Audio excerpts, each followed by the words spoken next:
ప్రజలకు ఆదాయం పెరిగితే మెరుగైన జీవన ప్రమాణాలు ఉంటాయి. దానికి కూడా నిర్దిష్టమైన ప్రణాళిక పెట్టుకున్నాం. అవి కూడా మనం డిస్కస్ చేసుకుందాం. గేట్స్ ఫౌండేషన్, అదే మరి టాటా టీసీఎస్ ఇద్దరు కలిసి సంజీవని ప్రాజెక్ట్ తీసుకొస్తున్నాం. డిజిటల్ హెల్త్ కేర్ని ప్రమోట్ చేస్తున్నాం.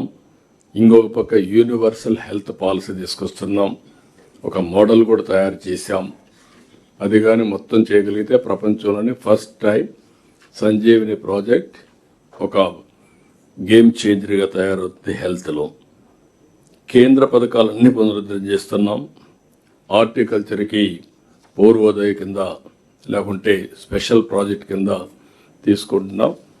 ఈరోజు దేశంలో హైయెస్ట్ హార్టికల్చర్ ప్రొడక్షన్ మనం ఉత్పత్తి చేయగలుగుతున్నాం. కానీ మన ఉద్దేశం ప్రపంచంలోనే హార్టికల్చర్ హబ్గా రాయలసీమ తయారు చేయాలని 9 జిల్లాలను పెట్టుకున్నాం. ఆ 9 జిల్లాల్లో వాటర్ ఇవ్వడమే కాకుండా నెక్స్ట్ లెవెల్ డెవలప్మెంట్ మనం తీసుకొని ముందుకు పోతున్నాం. ఇది కానీ సవ్యంగా చేస్తే దగ్గర మనం ఖర్చు పెట్టేది కానీ ప్రైవేట్ ఇన్వెస్ట్మెంట్ కానీ ఒక్క హార్టికల్చర్లో 1,00,000 కోట్ల రూపాయలు పెట్టుబడులు పెట్టాలనేది ఒక ఆలోచన. పోలవరం ఘాట్ని పెట్టాం. I'm very happy. ఎందుకంటే నేను ఆ రోజు కూడా సోమవారాన్ని పోలవరంగా చేసి దానికోసం ప్రయత్నం చేశాం. నా 5 ఏళ్లలో మీరు చూస్తే డయాఫామ్ వాల్ పూర్తిగా పోయింది. ఒక్కొక్కసారి ఎన్ని ఇబ్బందులు వస్తాయనేది ఇది ఒక క్లాసికల్ ఎగ్జాంపుల్. 440 కోట్ల రూపాయలతో డయాఫామ్ వాల్ పూర్తి చేస్తే దాన్ని కాపాడలేక మొత్తం డ్యామేజ్ అయితే మళ్ళీ కొత్త డయాఫామ్ వాల్ 1000 కోట్ల రూపాయలు పెట్టి మళ్ళా చేస్తున్నాం. ఈ నెల నెక్స్ట్ మంత్కి అది పూర్తి అవుతుంది.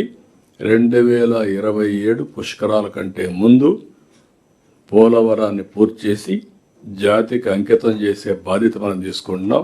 దీనికి సహకరించిన ప్రతి ఒక్కరిని మనస్ఫూర్తిగా అభినందిస్తున్నా, ధన్యవాదాలు తెలియజేస్తున్నా. అమరావతి ఈరోజు మనం చూస్తే ఎన్ని విధాలుగా విన్యాసాలు చేయాలని చేశారు. శ్మశానం అన్నారు, ఎడారన్నారు.